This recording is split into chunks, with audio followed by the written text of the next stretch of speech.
میں مبلغ بنوں سنتوں کا، خوب چرچا کروں سنتوں کا، ہو کرم بہر خاک مدینہ۔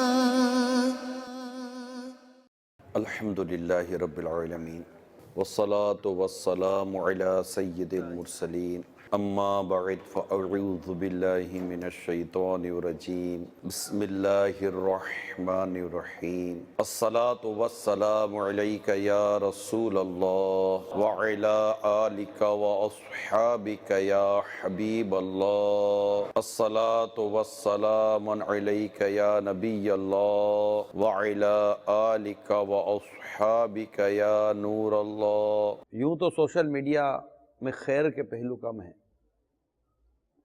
مگر کبھی کبھی بہت اچھی اچھی چیزیں بھی سوشل میڈیا پر آ جایا کرتی ہیں۔ پچھلے دنوں سوشل میڈیا پر ایک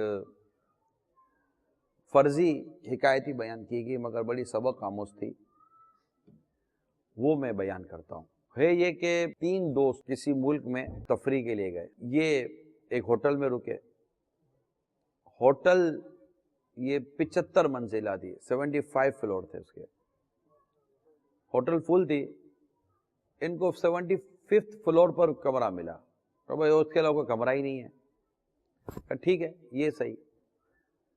ہوٹل والے نے کہا کہ دیکھیے ہمارے یہاں رات کو 10 بجے لفٹ بند ہو جاتی ہے، پھر کوئی بھی لفٹ نہیں کھلوا سکتا، لہٰذا آپ جہاں بھی جائیں وقت پر آ جائیں ورنہ آپ کو تکلیف ہو جائے گی۔ کہ ٹھیک ہے۔ اگلے دن یہ تفریح کے لیے گئے یا جہاں بھی گئے، ان کو پتا تھا کہ 10 بجے سے لیٹ ہو جائیں گے تو لفٹ بند ہو جائے گی، مالے ہیں 75 مالے چڑھے گا کون؟ یہ دوڑے دوڑے پہنچے اور جلدی آ گئے 10 سے پہلے، لفٹ مل گئی، چڑھ گئے اپنے کمرے میں۔ اگلے دن پھر یہ کہیں گئے، اب آنے میں ہو گئی دیر، یہ پہنچے تو لفٹ ہو گئی تھی بند۔ بہت غور کیا لیکن کوئی صورت نہیں تھی سوائے اس کے کہ سیڑھیاں چڑھو۔ تو کسی نے کہا کہ میں تمہیں ایک مشورہ دیتا ہوں۔ 3 دوست تھے، نہ کہ ایک میں مشورہ دیتا ہوں، ہم ایک کام کرتے ہیں کہ 25 منزل تم کو مجھے واقعہ سناؤ ہمیں، پھر 25 منزل میں تمہیں کو واقعہ سناؤں گا، پھر 25 منزل کو تم واقعہ سنانا۔ 3 دوست ہیں ہم، تو یوں ایک دوسرے کو واقعہ سناتے رہیں گے، قصے کہانیاں کرتے رہیں گے، ٹائم پاس ہو جائے گا تو تھوڑا کم پتہ چلے گا 75 منزل، ورنہ یوں تو سانسیں بھول جائیں گی ہماری۔ تو کہا یار بات تو تمہاری درست ہے، چلو 75 منزل چڑھتے ہیں۔ 25 منزل تک ایک دوست نے قصے کہانیاں سنائے، وہ ادھر ادھر کی تفریح، ہنسی مذاق اور تفریح، ادھر کے گپ شپ لے لے کے چلتا رہا۔ 25 منزل اس میں اس کی نکل گئی۔ اب بولا دوسرے دوست کی باری ہے کہ اب تم سناؤ۔ اس نے کہا بھائی ٹھیک ہے، میں تمہیں واقعہ سناتا ہوں۔ تو اس نے بڑے سنجیدہ قسم کے واقعہ سنائے نا، بڑے سنجیدہ واقعات تھے۔ اور یہ سنجیدہ واقعات اس نے 25 منزلوں تک اس نے سنائے۔ 50 منزل ہو گئی تھی، اب 25 منزل کے لیے تیسرے کی باری آئی۔ تیسرے نے کہا کہ میں تمہیں غمگین اور دکھ بھرے واقعات سناتا ہوں۔ اب وہ غمگین اور دکھ بھرے واقعات سنتے سنتے کمرے تک پہنچے۔ کمرے تک پہنچے، کہا کہ اب میری زندگی کا سب سے غمگین واقعہ یہ ہے کہ چابی ہم نیچے بھول گئے۔ اب یہ سنا اور تینوں کو گشی آئی اور بے ہوش ہو گئے۔ ایک تو 75 منزلیں چڑھی اور چابی بھول گئے گراؤنڈ فلور پر، کاؤنٹر پر۔ اب کمرہ کھلے کیسے؟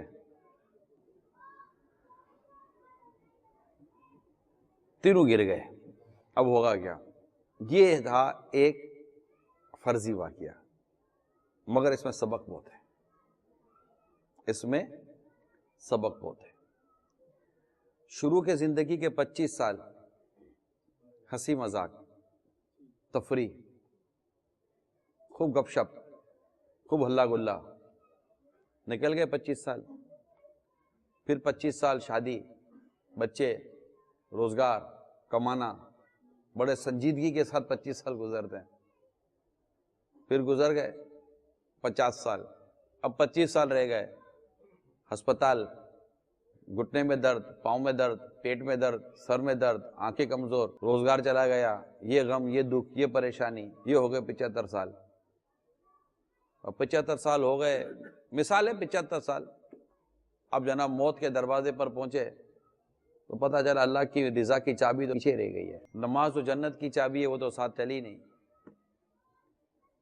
تو ہماری زندگی کا ایک عجیب انداز ہے کہ جب ہم اپنی زندگی گزارتے ہیں تو ہم اپنی زندگی کے ابتدائی سالوں کو بڑی تفریح میں گزارتے ہیں، وہ نا یہی تجھ کو دن ہے رہوں سب سے بالا، ہو زینت نرالی ہو فیشن نرالا، جیا کرتا ہے کیا یوں ہی مرنے والا، تجھے حسن ظاہر نے دھوکے میں ڈالا۔ جگہ جی لگانے کی دنیا نہیں ہے، یہ عبرت کی جا ہے تماشا نہیں ہے۔ تو ہم نے اپنی زندگی کا جو انداز رکھا ہے وہ انداز ہمارا درست نہیں ہے۔ اس سے یہ سبق ہم کیوں نہیں حاصل کرتے کہ اگر زندگی گزارنی ہے تو اس کے لیے ہمارے پاس ایک زبردست گائیڈ لائن موجود ہے، وہ ہے وما خلقت الجن والانس الا لیعبدون۔ اب جوانی ہو، ادھیر پن ہو یا بڑھاپا ہو، ہمارا مقصد کیا ہے؟ یہ دیکھیے، ہمارا مقصد ہے اللہ کی عبادت، اللہ کی عبادت۔ یعنی عبادت کسے کہتے ہیں یہ سمجھیے، عبادت کسے کہتے ہیں؟ ہر وہ کام جو اللہ کی رضا کے لیے کیا جائے گا وہ عبادت ہے۔ یہ جو زندگی ہے ہماری، جس کا میں نے ابھی آپ کو 75 منزل والا واقعہ بیان کیا، یہ گویا کہ ہماری زندگی کی ایک ترجمانی کرتا ہے کہ ہم اپنی زندگی کو گزار رہے ہیں، اور اپنی زندگی کا جو ہمارا جو معاملہ ہے وہ کچھ اس سے زیادہ مختلف نہیں ہے۔ پچھلے دنوں ہمارے عالمی مدنی مرکز فیضان مدینہ باب المدینہ کراچی میں ہمارے پاس کچھ یونیورسٹی کے اسٹوڈنٹ آئے تھے، اور یونیورسٹی کے اسٹوڈنٹ کے ساتھ کچھ مشاورت ہوئی تھی ہماری۔ تو میرے اسٹوڈنٹس کو پوچھا، یہ یونیورسٹی کے اسٹوڈنٹ تھے، کچھ فائنل ایئر کے تھے، کسی کو 1 آدھ سال باقی تھا۔ میں نے ان کی عمریں پوچھی کہ آپ کی ایجز کتنی ہیں، آپ کی عمر کتنی ہے؟ تو کسی نے کہا 20 سال، کسی نے کہا 22 سال، کسی نے کہا 21 سال، 21 22 23 20 21 22 23 سال کی ان کی عمریں تھیں، اس پر کلاسز، کوئی لاسٹ ایئر میں تھا، کوئی سیکنڈ لاسٹ ایئر میں تھا، اس طرح۔ میں سوچ رہا تھا، ان سے بات بھی کی کہ ابھی آپ تو پڑھ رہے ہیں، جب آپ فارغ ہو جاؤ گے تو آپ کی تقریباً عمر 22 23 سال ہو جائے گی، 24 سال ہو جائے گی۔ اس کے بعد جناب آپ رزلٹ کا انتظار کریں گے، پھر فائل ڈھونڈ کر آپ، فائل پکڑ کر آپ جاب ڈھونڈیں گے، کہاں جاب ڈھونڈیں گے؟ میں کہا جاب ملی، ورنہ غم و دکھی نظر آتے ہیں کہ جناب جاب نہیں ہے، جاب نہیں ہے، جاب نہیں، اسی میں 1.5 2 سال گزر جائیں گے۔ 25 سال آپ کی زندگی کے پڑھنے میں ہی گزر گئے۔ بالغ ہوئے کم و بیش، آپ ایوریج لے لیں، 15 سال کی عمر ہے تو بالغ ہو ہی جاتا ہے اسلامی تاریخ کے حساب سے، ٹھیک ہے نا؟ اب بالغ ہوئے 15 سال کی عمر میں بھی اگر آپ بالغ لیتے ایوریج لے لیں تو بالغ ہوئے بھی 8 سال 10 سال ہو گئے جب شرعی احکام ہم پر لاگو ہوئے، شرعی احکام ہم پر نافذ ہوئے۔ تو اب مطلب 20 22 23 سال آپ کے گزر گئے پڑھائی میں ہی۔ اس دوران کیا کیا؟ کچھ بھی نہیں۔ قرآن دیکھ کر پڑھنے آیا؟ نہیں آیا۔ نماز سے پڑھنے آئی؟ نہیں آئی۔ عبادت کرنے آئی؟ نہیں آئی۔ کیا کرنے آیا؟ کچھ بھی کرنے نہیں آیا۔ پڑھا کیا؟ پڑھا اس لیے کہ بھائی نوکری کرنی ہے۔ 2-3 سال نوکری ڈھونڈنے میں لگ جاتے ہیں، اس کے بعد نوکری مل گئی تو سینیورٹی میں لگ جاتے ہیں، اسی دوران شادی کی تیاری ہو جائے گی۔ گھر والے کہیں کہ کماتا کیا ہے؟ بھائی 20 22 سال تو پڑھتے رہے، بھائی کمانا تو کچھ تھا ہی نہیں، پاکٹ منی ملتی تھی نہیں ملتی تھی۔ اب یہ 22 23 سال کیسے گزرے ہمارے زندگی کے 22 23 سال؟ آپ سوچئے، زندگی کے 22 ہے، جس کے پاس 100 روپے ہی خرچ کرنے کے ہوں اور 25 30 روپے یوں ہی نکل گئے نا، ادھر ادھر ہی نکل گئے۔ ابھی تک تو کچھ ریٹرن تو ہوا ہی نہیں ہے دیکھا جائے تو پراپرلی۔ اب رہ گئے مشکل سے جیب میں 60 70 روپے۔ اب 60 70 روپے رہ گئے، 60 70 روپے میں 2 4 10 روپے نکل گئے، اسی طرح انتظار میں۔ اب رہ گئے زندگی کے تھوڑے سے ہی سال، تو اب شادی بھی اسی دوران کرنی ہے۔ یہ سب اسٹوڈنٹ سے میری بات ہو رہی تھی، شادی بھی اسی دوران کرنی ہے، تو گھر چلانے کا ٹینشن ہوگا، نوکری کا ٹینشن ہوگا، صبح سے لے کر رات تک کام کرو، بھاگو دوڑو، جیسے آپ لوگ یہاں کر رہے ہوتے، 6 بجے 7 بجے نکلتے ہیں، شام کو 6 7 بجے گھر پر آتے ہیں، کمریں ٹوٹ رہی ہوتی ہیں، سر پھٹ رہا ہوتا ہے، اگلے دن پھر 6 7 بجے نکلنے کا ٹینشن ہوتا ہے کہ اب کرنا کیا ہے۔ مزدوریاں نارملی یہاں زیادہ تر لوگ مزدوریاں کرتے ہیں، اپنا کام بھی کرتے تب بھی جلدی نکلنا ہوگا، یہاں کوئی آرام دہ زندگی تو ہے ہی نہیں۔ اب زندگی گزار دی 30 سال تک تو خالی شادی کی تو 1-2 سال میں بچے ہو گئے. اب بچے ہو گئے تو بچہ وہیں کر رہا ہے, بچے کو دودھ لانا ہے, بچے کا پھر آگے جا کے بچے کی پڑھائی کرنی ہے, تو گھر کا خرچہ, کرایہ, کمائی اتنی ہے ہی نہیں, خرچہ چلانا ہے. اب اس میں تقریباً نکل گئے 35-40 سال. زندگی کے اہم ترین دن 30 سال, 30 سال بہت قیمتی سال ہوتے ہیں یہ. 30 سال بھرپور جوانی, بھرپور ہمت, بھرپور جذبہ, بھرپور حوصلہ. یہ تو صرف اور صرف دنیا کے اسٹرگل میں گزار دیا نا, دنیا کے اسٹرگل میں گزار دیا.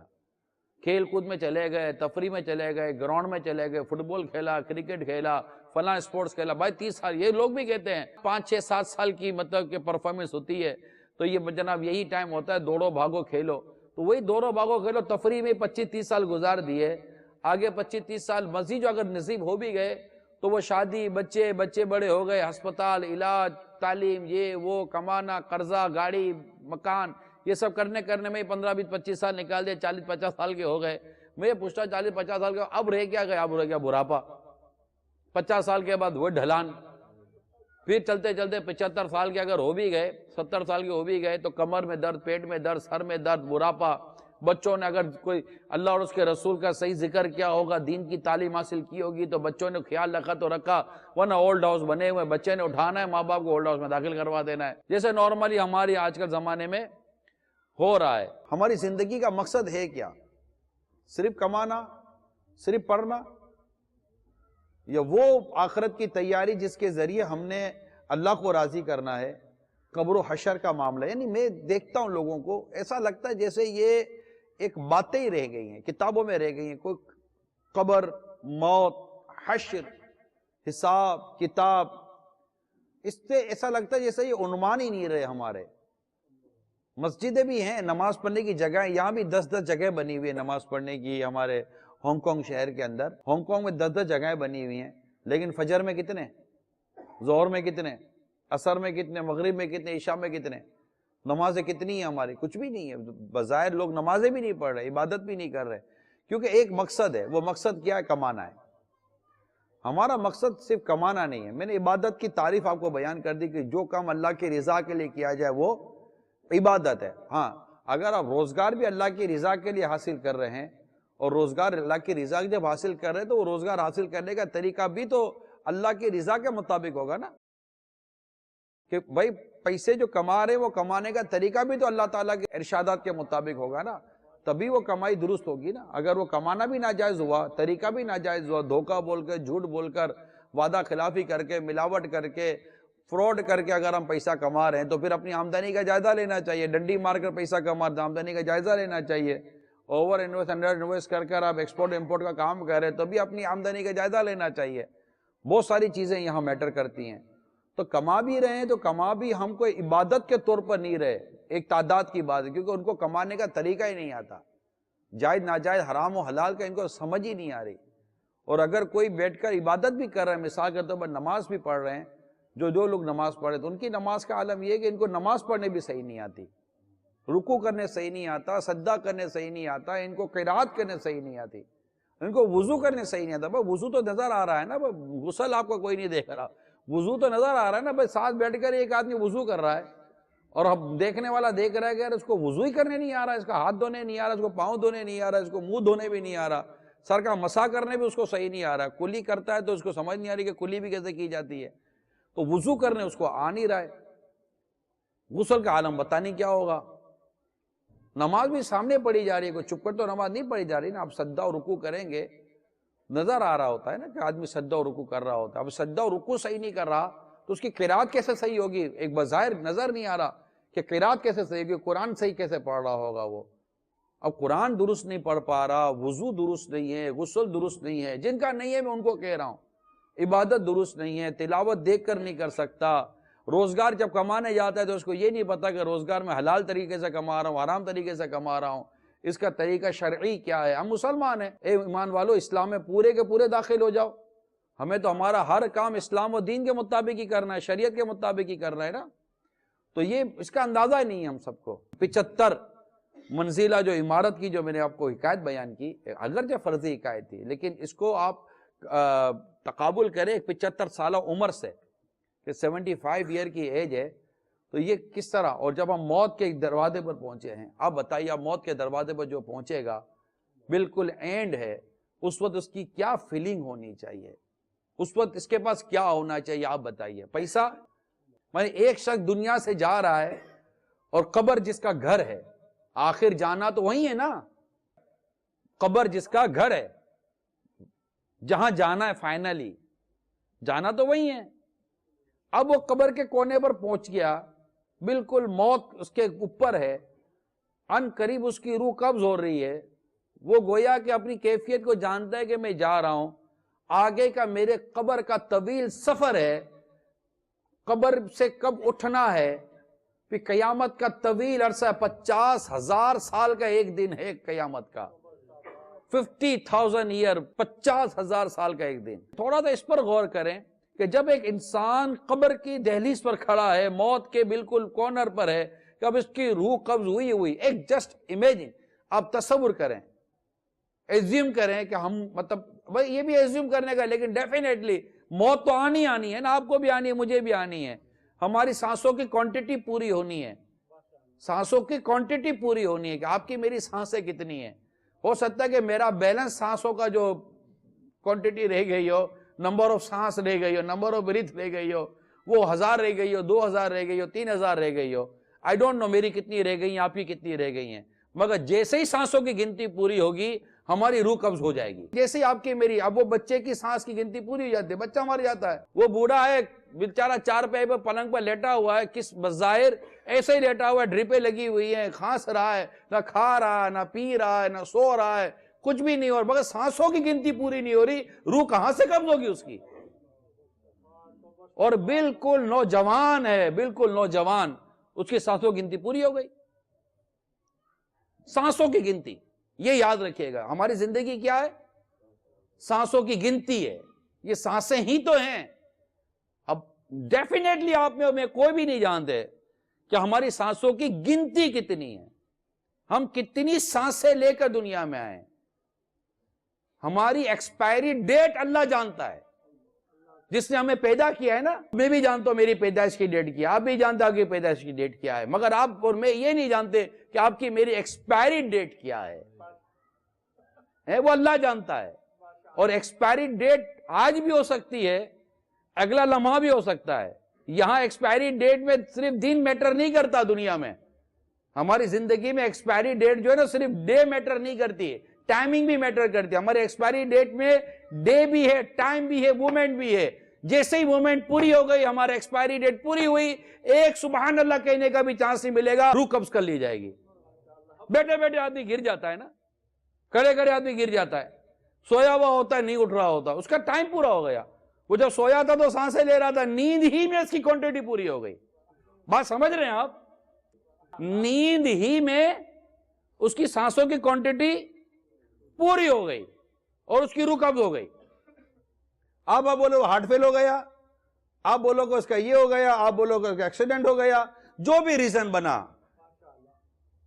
وجہ یہ ہے کہ اس کی سانسوں کی گنتی پوری ہو گئی. اب جس کی سانسوں کی گنتی پوری ہو رہی ہے، وہ کھڑا ہے قبر کی دہلیز پر، موت کے دروازے پر کھڑا ہے کہ اب عین قریب اس نے زندگی کو چھوڑ کر موت کے ساتھ ملنا ہے. جس گھڑی جو بندہ زندگی کو چھوڑ کر موت کی طرف جا رہا ہوگا، اس وقت وہ اپنی آگے کے لیے کن چیزوں کو لے جانے کا سوچ رہا ہوگا. وہ بینک بیلنس جو اس نے کمایا، وہ پراپرٹی جو اس نے کمائی، وہ چیزیں جو اس نے دنیا میں کی، وہ چاہے گا بھی تو آگے نہیں آئے گی نا. یا وہ کپڑے جو اس نے کیپ بورڈ میں رکھے، ڈیفینیٹلی نہیں، بلکہ جو بدن پہ تھے وہ بھی اتار لیے جائیں گے، کفن پہنا دیا جائے گا. ہمیں ہمارے کو کپڑوں میں تو نہیں نا دفن کیا جائے گا.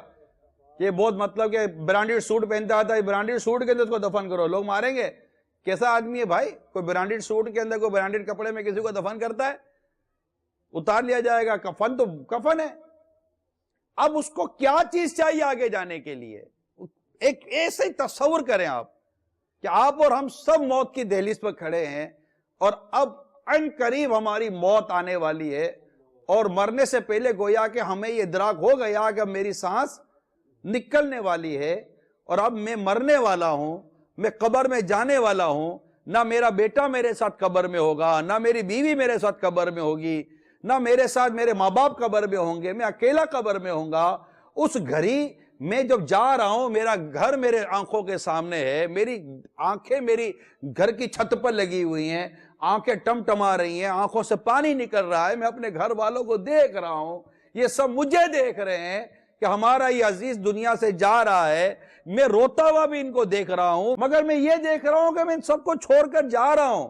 قبر میں میرے ساتھ یہ بھی نہیں ہوگا، میری سائڈ ٹیبل میں میری چیک بک رکھی ہوئی ہے، میں یہ بھی نہیں کہہ سکتا کہ میں اپنا چیک سائن کر کے دے رہا ہوں، میرا سارا بیلنس میں نے بڑی محنت سے کمایا تھا، میں 20 50 سال میرے گھر سے دور رہا ہوں، جوانی میں اپنا ملک چھوڑ کر نکلا تھا، اب تو میں دنیا چھوڑ کر جا رہا ہوں، برائے کرم میری یہ محنت، میرا پیسہ، میری چیزیں میرا قبر میں ڈال دینا، یہ بھی نہیں ہو سکے گا، کیونکہ اس ٹائم پر آپ کو مجھے شاید یہ یاد آ رہا ہوگا کہ کاش کہ میرے پاس اس وقت نماز ہوتی، میرے پاس اس وقت صدقہ خیرات ہوتا، میرے پاس اس وقت نماز روزے اللہ کی رضا اس وقت میرے ساتھ ہوتی، کیونکہ اس وقت میں قبر میں بے یار و مددگار ہوں گا، کچھ نہیں ہوگا میرے پاس، مجھے میرے رب کی رحمت قبر میں نجات دلائے گی، مجھے میرے رب کی رحمت عذاب سے بچائے گی، یہ ہوگا۔ اور اللہ کی رحمت کے لیے بندہ نیک کام کرتا ہے۔ ہائے افسوس، مجھے دنیا میں موقع ملا، میں نے 25 سال گپ شپ میں اور تفریح میں گزار دیے، 25 سال میں نے یہی پریشانیوں میں گزار دیے، آگے کے بھی 25 سال میں نے یہی غموں کی زندگی میں گزار دیے۔ سب کو بٹھا کر افسانے سناتا ہوں، سب کو بٹھا کر بڑا آدمی افسانے سناتا ہے، ہائے جناب ہم نے یوں کیا، ہائے جناب ہم نے یوں کیا، ہماری جوانی یوں گزری تھی، میں نے بڑی محنت کی، بڑے پتھر اٹھائے، بڑی اینٹیں اٹھائی ہیں، بڑی مزدوری کی ہے، سارے قصے 50 سال کی عمر تک یہ سناتے رہیں گے۔ آگے 25 سال کی عمر میں، 20 سال کی عمر میں ہو گیا تو ہائے میرا گھٹنا، تو ہائے میرا پیٹ، تو ہائے میری کمر، ارے جوانی میں کیسے گزرتی تھی، ارے تمہیں کیا پتا جوانی میں کتنی محنتیں کرتا تھا، غم بھی بولے گا، کس سے بھی بولے گا، مگر اب اینڈ آ گیا ہے، موت آ گئی ہے، اب کیا کرو گے؟ کون سے قصے، کون سی کہانی کس کو سناؤ گے سوائے اس کے کہ عبادت اور نیکی اور اللہ کی رحمت یاد آئے گی کہ کاش کہ یہ میرے ساتھ ہوتی تو میں ہو سکتا تھا اللہ کی رحمت سے قبر کے سوالات کے صحیح جوابات دے کر مجھے اللہ تعالیٰ اپنی رحمت سے جنت میں داخل کر دیتا۔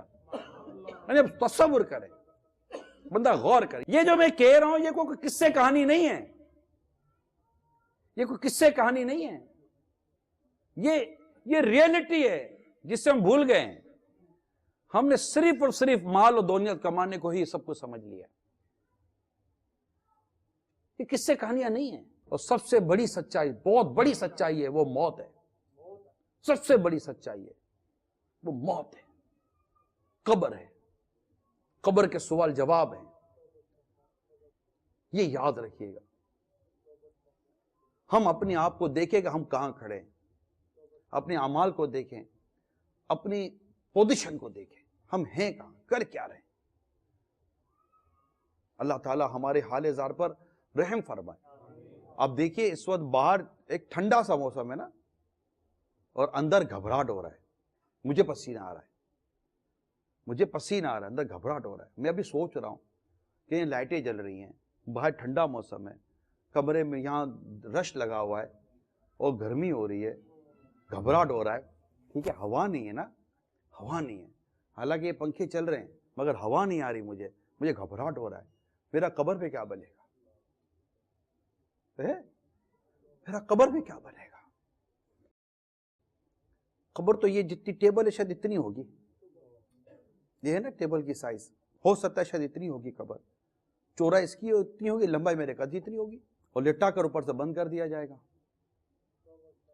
بند ہو جائے گی، عقل سلامت ہوگی، عقل سلامت ہوگی۔ حتیٰ کہ جو دفن کر کے جا رہے ہوں گے ان کے قدموں کی آہٹ بھی مردہ سنے گا، قدموں کی آواز بھی مردہ سنے گا۔ بندہ تصور کرے کہ اتنی سی قبر ہوگی، اس میں وقت کیسے گزرے گا؟ اوپر سے بند ہوگی، اندھیرا، خواب میں بھی ایسا اندھیرا کبھی دیکھا نہ تھا جیسا اندھیرا ہماری قبر میں سرکار ہے۔ یا رسول اللہ آ کر قبر روشن کیجئے، ذات بے شک آپ کی تو منبع انوار ہے۔ قبر میں مجھ کو لٹا کر اور مٹی ڈال کر چل دیے ساتھی نہ پاس اب کوئی رشتے دار ہے، کوئی نہیں ہوگا، میری قبر، میں اکیلا ہوں، مجھے یہاں گھبراہٹ ہو رہا ہے، مجھے یہاں پسینہ آ رہا ہے۔ قبر میں اگر کھڑکی نہ کھلی جنت کی، قبر میں اگر پھنس گئے، ایک تو وحشت، پھر قبر کی دہشت، قبر میں فرشتے منکر نکیر قبر کی دیواریں چیر کر آئیں گے، چیر کر آئیں گے، اور جھڑک کر پوچھیں گے، یعنی ڈانٹ کر پوچھیں گے، مر رب کا، تیرا رب کون ہے، ماں دین کا، تیرا دین کیا ہے۔ پھر نبی پاک صلی اللہ تعالیٰ علیہ وسلم کو رخ روشن دکھایا جائے گا، پوچھا جائے گا دنیا میں ان کے بارے میں کیا کہتا تھا۔ اگر اس کو اللہ کی رحمت نے ڈھانپ لیا، ایمان سلامت لے کر گیا، اور اللہ کی رحمت سے جواب دے دیا کہ مر رب کا، اس کا صحیح جواب ہے ربی اللہ، ما دینو کا، اس کا جواب ہے دینی الاسلام۔ اور آقا کو دیکھ کر اس کی زبان سے جو صحیح جواب ہے وہ یہ ہے ہوا رسول اللہ، یہ اللہ کے رسول ہیں۔ اور اگر کوئی ایسا بدبخت قبر میں گیا کہ اس سے اللہ ناراض ہوا، خدا نخواستہ ایمان برباد ہو گیا اور اللہ ناراض ہوا، اور اگر قبر کے سوالات کے جوابات نہ دے سکا تو ہر سوال کے جواب میں کہے گا ہی ہاتا لا ادری، افسوس افسوس میں نہیں جانتا، ہی ہاتا لا ادری، افسوس افسوس میں نہیں جانتا۔ اگر اس درست جواب دیتا ہے تو تھوڑی دیر کے لیے جہنم کی کھڑکی کھلتی ہے، بند ہو جاتی ہے، گویا کہ بتایا گیا کہ اگر تو جواب نہ دیتا تو تیرے لیے یہ عذاب تھا، اور فوراً جنت کی کھڑکی کھول دی جاتی ہے، پھر اس کی قبر جنت کا باغ بن جاتی ہے۔ اور اگر وہ جواب نہ دے سکا تو تھوڑی دیر کے لیے جنت کی کھڑکی کھلے گی کہ اگر تو جواب دیتا تو تیرے لیے نعمتیں تھیں، اور جنت کی کھڑکی بند کر دی جائے گی، اور پھر جہنم کی کھڑکی کھول دی جائے گی اور اس کی قبر میں آگ بھڑکا دی جائے گی۔ ہم مسلمان ہیں، ہمارا عقیدہ ہے، ہمارا ایمان ہے، ہمیں اس قبر کی تیاری کرنی ہے۔ ہم ہانگ کانگ میں رہیں، ہم بینکاک میں رہیں، ہم تھائی لینڈ میں رہیں، ہم دنیا کے امریکہ میں رہیں، یو کے میں رہیں، پاکستان میں رہیں، دنیا کسی کونے میں بھی رہیں، موت کے لیے یہ نہیں ہے کہ آپ کا انتظار ہوگا کہ یہ کب وطن واپس آتا ہے، گھر میں آتا ہے، اپنے کمرے میں بیٹھتے بیوی بچوں سے ملتا ہے تو اس کی روح قبض کر لی جائے گی۔ نہ آپ کے یہاں کئی لوگ کی میتیں اپنے ملکوں میں گئی ہیں، گئی ہیں نہیں گئی ہیں، وہ بھی تو یہاں آئے تھے، یہ سوچ کر آئے ہوں گے کہ کما کر جائیں گے اور وہ عیش کی زندگی گزاریں گے، یہی ان کی لاش گئی، کیا کما کر گئے؟ بلکہ بعض اوقات تو بعضوں کی تو میتوں کے لیے بھی چندہ کرنا پڑا ہوگا کہ اس کی میت بھیجنے کے بھی پیسے نہیں ہوں گے۔ اللہ عقل سلیم دے کہ ہم اپنی میتوں کو یہیں دفنا دیا کریں، کیونکہ یہ پروسیجر نہ سستا ہے نہ ہلکا ہے، میت کو بڑی تکلیف ہے، میت کو بڑی تکلیف ہے۔ اللہ مدینے میں موت دے، اللہ ہم سب کو مدینے میں موت دے، یہاں نہیں مرنا بلکہ مدینے میں مرنا ہے۔ مجھے مرنا ہے آقا گنبد خضرا کے سائے پہ، وطن میں مر گیا تو کیا کروں گا یا رسول اللہ۔ کاش سبز گنبد کے سائے میں موت آ جائے، نہ دولت دے نہ ثروت دے، مجھے بس یہ سعادت دے، تیرے قدموں میں مر جاؤں میں رو رو کر مدینے میں۔ کاش مدینہ مدفن ہو، کاش بقیع پاک میں مدفن مل جائے، ایک کاش ہماری زندگی کا یہ جو معاملہ ہے اس میں یہ ہمیں عافیت نصیب ہو جائے، ہمیں ایمان اور عافیت موت آئے۔ یہاں تو میں نے دیکھا جو مرنے کے حوالے سے جو باتیں پتہ چلتی ہیں، اللہ کی پناہ۔ ہمیں کل ایک اسلامی بھائی بتا رہے تھے، ہمارے انیس بھائی نے جو واقعہ سنایا، اللہ کی پناہ، کہ کسی کا انتقال ہو گیا یہاں پر اور 6 سال تک اس کی میت کو یہاں پر ہاسٹیج کیا گیا، رکھا گیا صرف وارثوں کی تلاش میں۔ 6 سال تک اس کی میت کو دفن نہیں کیا گیا۔ جب 6 سال تک وارث نہ ملے تو اس کی میت کو جلا دیا گیا۔ اللہ کی پناہ، یہ مدنی چینل پہ بھی جو سن رہے نا، عبرت ہے، ہم سب کے لیے عبرت ہے۔ موت تو آنی ہے، موت کی تیاری کرنی ہے۔ کہ ایسا نہ ہو کہ زندگی گزرتے گزرتے موت کی دہلیز تک پہنچ جائیں اور پھر بعد میں پتہ چلے کہ نماز یہی رہ گئی، پیچھے ساری نمازیں رہ گئی، عبادت رہ گئی، اللہ کی رضا کے کام رہ گئے اور ہم موت کے دہلیز تک پہنچ گئے۔ اس کے لیے نماز پڑھیں، عبادت کریں۔ اچھا عبادت کرنی کیسے؟ یہ بھی تو سیکھنا ہی ہے، سیکھا نہیں ہے نا۔ نماز پڑھنی کیسے؟ یہ بھی تو سیکھا نہیں ہے نا۔ آپ صبح 6-7 بجے اٹھتے ہیں اور جاتے ہیں۔ اچھا الارم بھی کام کا سیٹ کرتے، نماز کا تو الارم بھی سیٹ نہیں کرتے کہ کام کے لیے اٹھنا ہے کہ نماز کے لیے اٹھنا ہے۔ نماز جنت کی چابی ہے، اگر جنت کی چابی یہیں چھوڑ گئے تو جنت میں جائیں گے کیسے؟ تو سیکھا بھی نہیں ہے۔ 6 بجے اٹھ کر کام پر گئے، 6-7 بجے واپس آئے، تھکے آ رہے، 12 گھنٹے 13 گھنٹے بعد گھر پہنچے، پھر کچھ گھر کے کام کاج کرنے، برتن دھونے ہوں گے، کھانا پکانا ہوگا، پھر سو جائیں گے، پھر سو کر پھر اٹھیں گے، پھر سیدھا دوڑیں گے کام پر، پھر آئیں گے، پھر سو جائیں گے۔ اسلام و دین کے لیے، قبر و آخرت کے لیے، اے میرے میٹھے و پیارے اسلام بھائیو، کیا وقت نکالا ہے ہم نے؟ زندگی کا کیا یہی مقصد تھا؟ آپ کہہ رہے جناب بیوی بچوں کا پیٹ پالنا ہے، گھر والوں کو پیٹ پالنا ہے، یہ بھی تو یوں ہے، یہ بھی تو یوں ہے، تو کیا اللہ کے نیک بندے نہیں جانتے تھے کہ بیوی بچوں کا پیٹ پالنا ہے، گھر والوں کا پیٹ پالنا ہے؟ کیا وہ نہیں کماتے تھے؟ کیا ان کا کاروبار نہیں تھا، ان کا روزگار نہیں تھا؟ کیا صحابہ کرام کا روزگار نہیں تھا؟ کیا اولیاء کاملین کے روزگار نہیں تھے؟ کیا یہ نہیں کماتے تھے؟ مگر عبادت کرتے تھے، علم دین حاصل کرتے تھے۔ ہم نے اس معاملے میں غور ہی نہیں کیا۔ اصل میں ہماری پرائورٹی یہ نہیں ہے نا، ہماری پرائورٹی کمانا ہے، ہماری پرائورٹی عبادت کب ہے؟ ہمارا بنیادی مقصد تو عبادت ہونا چاہیے تھا۔ کمانا تو ہماری ضرورت ہے، کمانا ہمارا مقصد تو ہے ہی نہیں۔ ہم نے مقصد کو ضرورت اور ضرورت کو مقصد بنا لیا۔ اگر ہم اپنے مقصد کی طرف آئیں، وہ ہے عبادت، اس کی طرف آئیں اور عبادت کریں، اللہ کو راضی کریں۔ کمانا ہے، روزگار اس کے حلال کمائیں، وہ بھی عبادت کے طور پر کمائیں نا، اچھی نیتوں سے کمائیں اور صرف حلال کمائیں، 1 روپیہ بھی حرام کا نہیں لیں، صرف حلال کمائیں۔ اور پھر اپنے وقت کو اسلام و دین کے لیے چھوڑیں۔ حضرت حماد رحمت اللہ تعالیٰ علیہ، حضرت امام اعظم رحمت اللہ تعالیٰ علیہ کے استاد تھے۔ حضرت حماد رحمت اللہ تعالیٰ، حضرت امام اعظم علیہ رحمہ کے استاد تھے۔ یہ کپڑے بیچا کرتے تھے۔ جو روز کا خرچہ ہوتا ہے نا انسان کی ضرورت کھانے پینے کی حوالے سے، جب یہ روز کی آمدنی کر لیتے نا تو اپنا وہ سارا جو ان کا جو بستر ہوتا تھا نا، وہ جو کمانے کا پوٹلی وغیرہ، یہ بند کر کے عبادت میں لگ جاتے تھے۔ اس دن کا کما لیا۔ ہمارا تو پیٹ ہی نہیں بھر رہا، ہم اپنے خرچے کے حساب سے نہیں کما رہے، ہم سیونگ کے حساب سے کما رہے۔ خرچہ تو آپ کا کیا ہے ادھر؟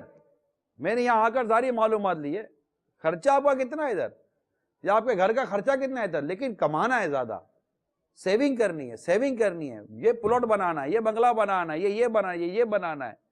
سیٹھ جی کو فکر تھی 1 10 کیجئے، موت آپ پہنچی، صاحب جان واپس کیجئے۔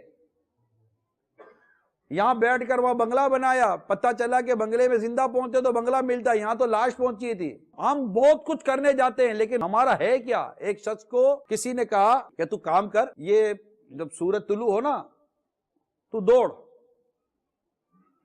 اور جب سورج غروب ہونے سے پہلے تو واپس آ جائے، یہ لائن ہے۔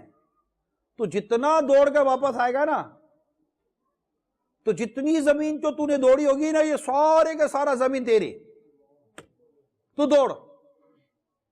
بولا ہاں، بولا واقعی، اور غریب آدمی تھا، اس کو تو موقع ملا تھا، اور بولا دیکھ اگر سورج غروب ہو گیا تو تجھے کچھ بھی نہیں ملے گا۔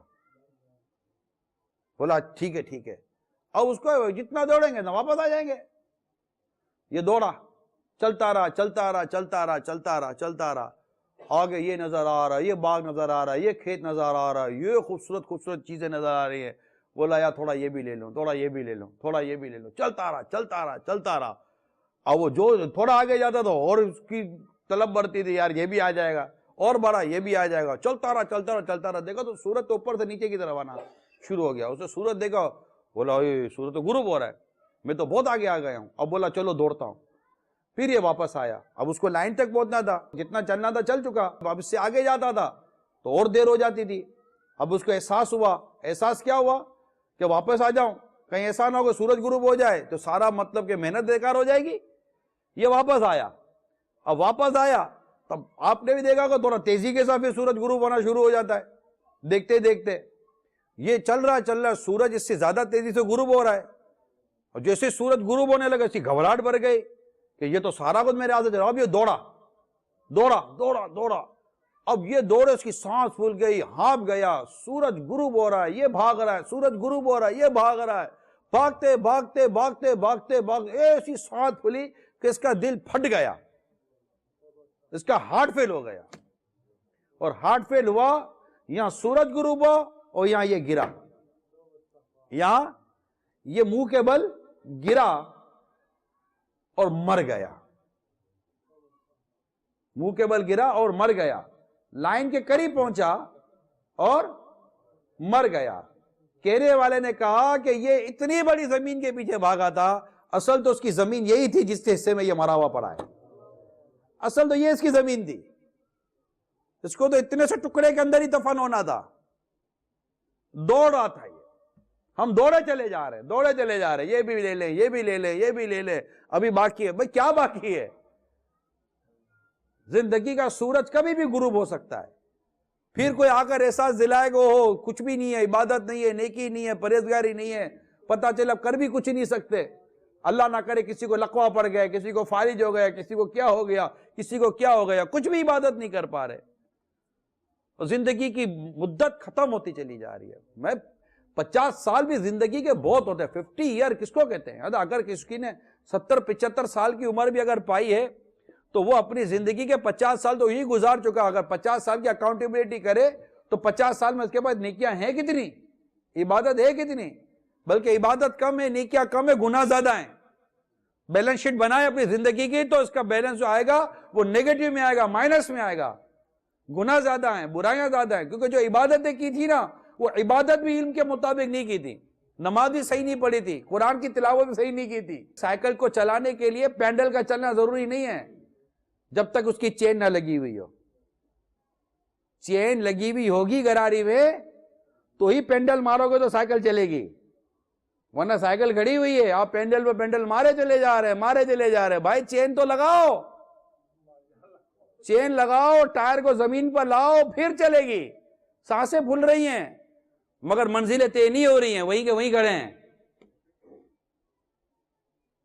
تو عبادت، علم، مقصد، موت، قبر، اس کی تیاری، ہماری زندگی کا انداز، یہ سب میں نے آپ کے سامنے جنرل طور پر بیان کیا ہے، سمجھنے والوں کے لیے، عقل والوں کے لیے۔ اللہ تعالیٰ مجھے بھی عقل سلیم عطا کرے، اللہ آپ کو بھی عقل سلیم عطا کرے، اور ہم اپنے مقصد کو سمجھیں۔ مان لے میری بات، ہمارا مقصد صرف پیسہ کمانا نہیں ہے، یقین مانیے نہیں ہے، نہیں ہے۔ ہم جو کچھ کر رہے ہیں نا ہمیں نقصان ہوگا، ہم اللہ کی رضا کے لیے جیے، زندگی اللہ کے نام کے لیے رکھتے ہیں، اللہ کے نام پر بھی زندگی وقف کریں۔ بیوی بچے بھوکے نہیں مرتے، اللہ تعالیٰ نے اپنا ذمہ لیا ہے کہ زمین پر رینگنے والا کوئی جاندار ایسا نہیں، زمین پر چلنے والا کوئی جاندار ایسا نہیں جس کا رزق اللہ نے اپنے ذمہ کرم پر نہیں لیا۔ رزاق وہ ہے، ہم رزاق نہیں ہیں، ہم عبد الرزاق ہیں، اللہ رزاق ہے، اللہ رزق دینے والا ہے۔ ہم مر جائیں گے تب بھی ہماری نسلوں کو، ہماری اولاد کو اللہ رزق دے گا۔ ہم اللہ کو عبادت کریں، ہماری جو ذمہ داریاں ہیں، نان نفقہ جو ہماری ذمہ داریاں، وہ ذمہ داری نبھانے کا کون منع کر رہا ہے؟ وہ بھی جب واجب ادا کریں گے تو انشاءاللہ اس کا بھی ثواب ملے گا، مگر مقصد تو عبادت ہے نا، ریاضت ہے نا، کہ ہمارے بزرگوں نے عبادتیں کی۔ ایک بزرگ کا انتقال ہوا تو ان کی بہن رو رہی تھی، وہ بڑا عجیب واقعہ ہے، ذرا سوچئے کیسے ہمارے بزرگ تھے۔ ایک بزرگ کا انتقال ہوا تو ان کی بہن رو رہی تھی، فرمایا کیوں رو رہی ہو؟ آپ دنیا چھوڑ کر جا رہے، اس کے غم میں روری رہی ہوں۔ کہا روتی کیوں ہے؟ تو دیکھتی نہیں جس کمرے میں میرا انتقال ہو رہا ہے اس کمرے میں میں نے 18,000 قرآن ختم کیے ہیں۔ کتنے؟ 18,000 قرآن ختم کیے ہیں میں نے۔ اللہ تعالیٰ کی کروڑ رحمت حضرت امام محمد رحمت اللہ تعالیٰ علیہ پر، اتنی چھوٹی سی عمر میں امام اعظم رحمت اللہ تعالیٰ علیہ کے پاس پڑھنے آئے تھے، چھوٹی عمر تھی، خوبصورت تھے۔ امام اعظم نے فرمایا کہ قرآن حفظ کر کر آ جائیں، تو بڑے ہو جاتے۔ 7 دن کے بعد واپس آ گئے۔ کتنے دن میں؟ 7 دن میں واپس آ گئے. حضور پڑھنے آیا ہوں. آپ نے فرمایا بیٹا ہم نے کہا تھا نا کہ آپ قرآن شریف حفظ کر کر آئیں. عرض کی حضور میں قرآن حفظ کر کر آیا ہوں. 7 دن میں قرآن حفظ کیا. میرے اعلیٰ حضرت رحمت اللہ تعالیٰ علیہ نے 1 ماہ میں قرآن حفظ کیا. اور 1 ماہ بھی کہنے کا، ورنہ تو اس کو گھنٹوں پہ لے تو شاید 30 گھنٹے یا 40 گھنٹے بنتے ہیں. اعلیٰ حضرت نے قرآن کریم حفظ کیا تھا رحمت اللہ تعالیٰ علیہ. تو یہ اللہ کے نیک بندے عبادت کرنے والے تھے. امام اعظم رحمت اللہ تعالیٰ علیہ عبادت کرنے والے تھے. ایسے ایسے بزرگ گزرے جو روز کے 500 نوافل پڑھتے تھے، 800 نوافل پڑھتے تھے، 1000 نفل نماز پڑھتے تھے. ایسے ایسے بزرگ گزرے جن کے عبادتوں کا حال دیکھ کر ان کی زوجہ کہتی ہیں کہ ہم ان کو عبادت کرتے میں دیکھتی تو میں روتی تھی ان کی عبادت کو دیکھ کر. یہ حالت ہوتی تھی. ہمارے یہاں عجیب نظام، ہم لوگ عبادت نہیں کر رہے، یقین مانیے، اور کرنے بھی نہیں آتی. جو کرتے بیچاروں کرنے نہیں آتی. اس لیے میری مدنی التجا ہے میرے ہانگ کانگ شہر میں رہنے والے اسلامی بھائیوں، پلیز اپنے آپ کو عبادت کے لیے اور اس عبادت کا علم حاصل کرنے کے لیے فارغ کریں، وقت نکالیں.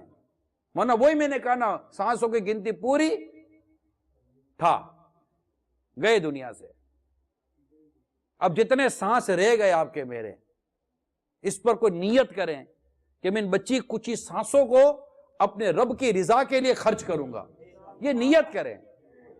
میری یہ بچی کچی جو بھی سانسیں ہیں، کیونکہ رزق آپ کا لکھا ہوا ہے، ملنا وہی ہے جو آپ کا مقدر ہے، ورنہ دوڑتے رہیں گے. ایک بزرگ نے کسی کو پوچھا کہ یہ بتاؤ تم نے دنیا میں جتنی خواہشیں کی کیا ساری خواہشیں پوری ہو گئی؟ کہا نہیں. کہ تو دن رات ایک کام میں لگا ہوا ہے، خواہشات پوری کرنے میں تو زندگی کا اتنا حصہ لگا دیا، پھر بھی تو کہہ رہا ہے کہ میری خواہشیں ساری پوری. اتنی محنت کر کے بھی تیری ساری خواہشیں پوری نہیں ہوئی. آخرت کے لیے تو نے کیا ہی کچھ نہیں ہے، تجھے ملے گا کیا؟ وہاں کے لیے تو کوشش ہی کوئی نہیں کی ہے. اولاد کے بارے میں ماں باپ سے پوچھا جائے گا، گھر بار کے بارے میں ماں باپ سے جو اولاد کے بارے میں ماں باپ سے پوچھا جائے گا تو ماں باپ نے اس کا ایک اپنا تصور لے لیا ہے کہ پڑھاؤ لکھاؤ، اسکول کالج یونیورسٹی پڑھاؤ لکھاؤ. یہ عجیب کانسیپٹ ہو گیا ہے، پڑھاؤ لکھاؤ. ارے بھائی، تربیت سے مراد دین کی تربیت ہے، اسلام کی تربیت ہے، اسلامی اخلاق کی تربیت ہے، اور وہ اللہ کے نیک بندوں کی صحبت میں ہوتی ہے، کہیں اور نہیں ہوتی. ہمارے بزرگان دین اپنی اولادوں کے لیے استاد رکھا کرتے تھے. میں ماضی کی آپ باتیں پڑھے، بزرگوں کے حالات، اپنے بچوں کے لیے استاد رکھا کرتے تھے. خلفاء، بڑے بڑے خلفاء، بڑے بڑے عمراء و مسلمین اپنے بچوں کے لیے علماء اور استاد ڈھونڈا کرتے تھے، اور ان کی تربیت میں اپنے بچوں کو دیا کرتے تھے. وہی تعلیم، وہی تربیت انہیں بڑا کرتی تھی، اور وہ سکھاتے تھے، وہ سمجھاتے تھے، وہ ان کی تربیتیں کرتے تھے. علماء کی خدمت ان سے کروائی جاتی تھی. خلیفہ ہارون رشید یہ علماء سے بڑی محبت کرتے تھے، بڑی محبت کرتے تھے. انہوں نے دیکھا کہ ان کے جو استاد تھے، ان کے بچوں کے استاد کو وضو میں ان کا بیٹا جو تھا نا، وہ بادشاہ کا بیٹا تھا. خلیفہ ہارون رشید بادشاہ تھے، بادشاہ کا بیٹا تھا، اور ان کے جو استاد تھے بہت بڑے عالم تھے، نام میرے ذہن میں نہیں ہے. وہ وضو میں ان کے پاؤں دھلا رہا تھا. آفتابہ ہوتا ہے نا جس سے پانی ہوتا ہے، اس سے وہ پاؤں دھلا رہا تھا، اور حضرت پانی سے اپنے پاؤں دھو رہے تھے. خلیفہ ہارون رشید نے دیکھا تو غضبناک ہو گیا، غضبناک ہو گیا. اس لیے نہیں کہ میرا بیٹا پاؤں دھلا رہا ہے، بادشاہ کا بیٹا پاؤں دھلا رہا ہے استاد کے، اس لیے غضبناک نہیں ہوئے. غضبناک اس لیے ہو گئے کہ اللہ نے تجھے 2 ہاتھ دیے تھے، ایک ہاتھ سے پانی ڈالتا، دوسرے ہاتھ سے حضرت کے پاؤں دھوتا. خلیفہ ہارون رشید رحمت اللہ تعالیٰ علیہ بڑے علماء کا ادب کرتے تھے، اور بڑے زبردست بادشاہ گزرے ہیں. مگر آپ دیکھیے حضرت عمر بن عبدالعزیز رضی اللہ تعالیٰ عنہ نے اپنے بچوں کے لیے بہت زبردست عالم، متقی، پرہیزگار بزرگ کو ان کا استاد بنایا تھا. یعنی اگر آپ سیرت پڑھیں نا بزرگوں کی، انہوں نے اپنے بچوں کی تربیت علماء اور عاشقان رسول اور متقی اور پرہیزگار لوگوں کی صحبت میں اپنے بچوں کی تربیت کی تھی. ہم اپنے بچوں کو اٹھاتے ہیں اور ایسوں کے حوالے کر دیتے ہیں، نہ جن کے دین کا پتہ، نہ ایمان کا پتہ، نہ جن کے نظریات کا پتہ. حالانکہ پتہ ہوتا ہے، یہ پتہ ہونا یہ چور کے لیے اگر پتہ ہوتا ہے، لیکن پھر بھی ہم ان کے حوالے کر دیتے ہیں. پتہ نہیں کیا بنے گا ہمارا۔ اللہ تعالیٰ ہمارے حال پر رحم فرمائے۔ ہم بچوں کی تربیت کرنے میں بھی کمزور، ہم اپنے گھر والوں کی تربیت کرنے میں کمزور۔ ہماری بچوں کی امی کا حال دیکھو، بیوی کا حال دیکھو تو وہ بے پردہ، بچوں کی تربیت کرانے میں ہم ناکام، کما رہے ہیں تو جائز طریقے سے کمانے میں کتنے لوگ ہوں گے جو دیکھیں تو وہ ناکام، کما کر پھر بھی تکلیف میں ہے تو کما کر بھی ناکام۔ تو میرے بھائی جب دنیا میں اتنی ناکامی کا منہ دیکھ رہے تو کہیں ایسا لوگ قبر میں جائیں تو وہاں بھی ناکام ہو جائیں۔ اللہ کی پناہ، دنیا گزر گئی جتنی گزرنی تھی۔ میرے میٹھے پیارے اسلامی بھائیوں، آج کا یہ اجتماع اللہ کرے کہ آپ میری بات، اللہ مجھے میری زبان میں اثر عطا کرے، مجھے بھی باعمل بنائے، اور اللہ تعالیٰ آپ سننے والوں کو، دیکھنے والوں کو بھی اللہ تعالیٰ عمل کی توفیق عطا کرے۔ مہربانی کرے پلیز اپنی قبر و آخرت کی تیاری کرے، اور وہ نماز ہے، عبادت ہے، علم دین ہے، علم دین سیکھے۔ علم دین سیکھنے کے لیے روزانہ کی بنیاد پر وقت نکالیں۔ ہمارے 10 مدنی مراکز ہیں آپ کے ہانگ کانگ کے اندر، وہاں آئیں، ہمارے امام ہیں، ہمارے مبلغین ہیں، دعوت اسلامی نے آپ کے کم از کم 10 مبلغین تو ہم نے دیے ہیں آپ کو، دعوت اسلامی والوں نے دی ہانگ کانگ کے اندر، وہ 10 مبلغین ہیں۔ ایک مبلغ کو اگر 100 200 اسلامی بھائی بھی مل جائے نا، وہی 100 200 اسلامی بھائی کو بنانا شروع کریں، آگے جا کر سال 1.5 سال 2 سال کے اندر سینکڑوں مبلغین ہوں گے آپ کے ہانگ کانگ کے اندر۔ مجھے بتائیے کیا علم دین سیکھنا آپ کے کمانے میں کہاں سے رکاوٹ بنے گا بھائی؟ یہ بتا دیں، علم دین سیکھنا کہاں رکاوٹ بنتا ہے؟ سرکار دو جہاں صلی اللہ تعالی وسلم کی سنتوں پر عمل کرنا کہاں رکاوٹ بنتا ہے؟ کیا اس ہانگ کانگ شہر کے اندر، یہ ملک ہے پورا، اس ملک کے اندر کیا سنتوں پر عمل کرنے والے نہیں جی رہے؟ کیا داڑھی امامے والے نہیں جی رہے؟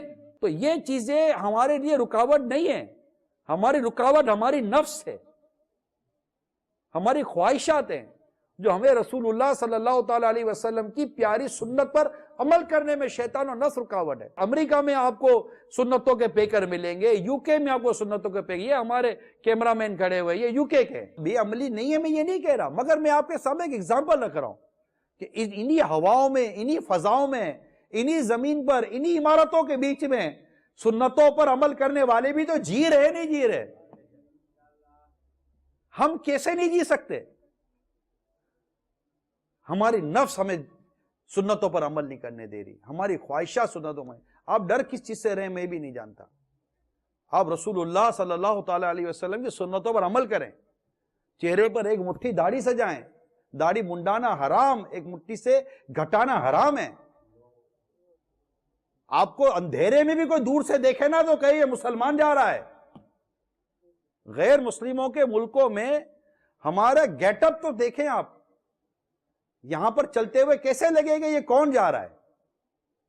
مسلمان تو رات کے اندھیرے میں نظر آ جائے یہ مسلمان جا رہا ہے، رات کے اندھیرے میں کوئی کہہ دے کہ یہ عاشق رسول جا رہا ہے۔ ہم کیوں اس طرح، مطلب کہ ہم دنیا میں کہیں بھی رہیں، ہمارے بزرگ روزگار کمانے کے لیے دنیا میں گئے، کہتے ہیں کہ تاجر کمیونٹی کے ذریعے دنیا میں اسلام پھیلا ہے۔ وہ کیسے تھے؟ وہ باعمل تھے، متقی تھے، پرہیزگار تھے، نیک لوگ تھے۔ غیر مسلم ان کا انداز تجارت دیکھ کر کلمہ پڑھ کے مسلمان ہو جاتے تھے۔ ان کی ایمانداری، ان کی شرافت، ان کی دیانت، ان کا تقوی، ان کی پرہیزگاری دیکھ کر مسلمان ہو جاتے تھے۔ وہاں اسلام و دین، تاجروں کی وجہ سے اسلام و دین پہنچتا تھا۔ جس دین کے ماننے والے اتنے ایماندار ہیں، وہ دین کی خوبصورتی کو دیکھتے تھے نا، وہ دین کتنا حسین ہے، وہ دین کتنا خوبصورت ہے۔ آج اللہ نصیب کرے ہمیں بھی، ہم بھی ایسا عمل، ایک رول ماڈل بنے۔ یہاں پر ہم مسلمان ہیں، ہم دنیا کے اگر کسی ایسے ملک میں ہے جو غیر مسلموں کا ملک ہے، تو آپ کو دیکھ کر کوئی کلمہ پڑھ کر مسلمان کیسا نہ بنے بھائی؟ لوٹ مار کر کے، بددیانتی کر کے، حق تلفیاں کر کے نہیں۔ مسلمان کو دیکھ کر بھی عمل لیتا ہے، غیر مسلم مسلمان کو دیکھ کر ایمان قبول کر لیتا ہے۔ ہمارے مالک بن دینار رحمۃ اللہ تعالی علیہ کا بڑا پیارا واقعہ ہے۔ آپ کا پڑوسی غیر مسلم تھا، اور وہ پڑوسی کا کیا مسئلہ تھا کہ اس نے گھر پر پرنالا بنایا ہوا تھا، جس سے گندگی حضرت مالک بن دینار رحمۃ اللہ تعالی علیہ کے گھر میں گرتی تھی۔ حضرت مالک بن دینار رحمۃ اللہ تعالی علیہ جھاڑو لے کر، پانی لے کر وہ صاف کر لیتے تھے۔ ایک دن وہ غیر مسلم کہنے لگا، حضرت میرے گھر سے جو پرنالا ہے اس سے گندگی گرتی ہے، آپ کو تکلیف تو نہیں ہوتی؟ اپنے جیسا تو گریباں نہیں پکڑ لینا، بلکہ پوچھنے کی دیر نہ لگے، دروازہ توڑ کر اندر جائے، لڑائی جھگڑا شروع کر دے. مگر یہ اللہ کے ولی تھے نا, نیک بندے تھے. اس نے کہا کہ حضور میرے اس پر نالے سے آپ کو تکلیف تو نہیں ہو رہی؟ کہ تکلیف تو ہے, میرے جھاڑو اور رکھا ہوا ہے وہ صاف کر لیتا ہوں. تو کہا آپ کو غصہ نہیں آتا؟ کہ آتا ہے, مگر ہمارا رب فرماتا ہے والکاظمین الغیظ والعافین عن الناس واللہ یحب المحسنین. اور غصہ پینے والے اور لوگوں سے درگزر کرنے والے اور نیک لوگ اللہ کے محبوب ہیں. اللہ تعالیٰ اپنے نیک بندوں کی تعریف فرما رہا ہے کہ نیک بندوں کی خصوصیات یہ ہیں کہ وہ نیک بندے کون ہوتے ہیں؟ غصہ پینے والے, لوگوں کو معاف کرنے والے. تو غصہ آتا ہے تو پی جاتا ہوں, معاف کر دیتا ہوں.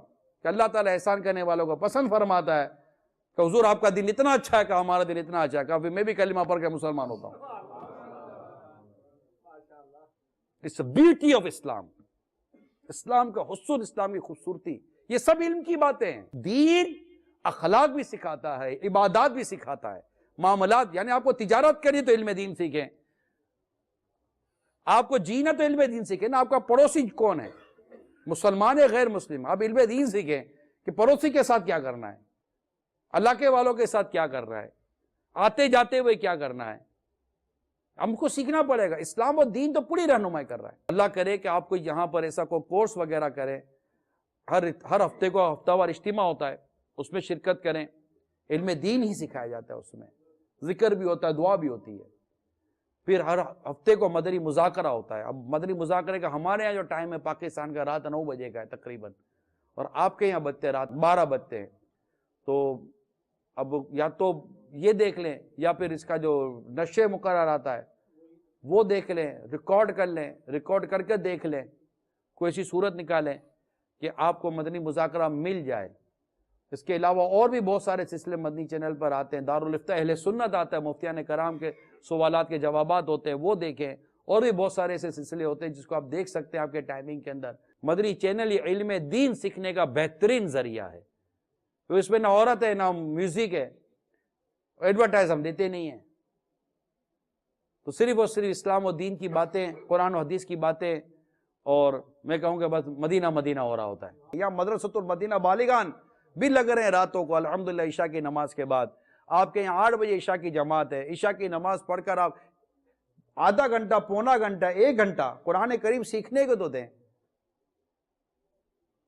کہ قرآن اپنے تلاوت کرنے والے کی شفاعت کرے گا. قرآن اپنے تلاوت کرنے والے کی شفاعت کرے گا. قرآن پڑھیں, قرآن کی تلاوت کریں, مگر قرآن کی تلاوت یہ سیکھے تو صحیح. ہم قرآن کھولے تو دیکھ کر پڑھنے تو آئے. اللہ تعالیٰ نیکی کی توفیق عطا کرے, آمین. بجاہ نبی الامین صلی اللہ تعالی علیہ وآلہ وسلم. صلو علی الحبیب صلی اللہ تعالی علیہ وسلم. میں مبلغ بنوں سنتوں کا, خوب چرچا کروں سنتوں کا, ہو کرم بہر خاک مدینہ.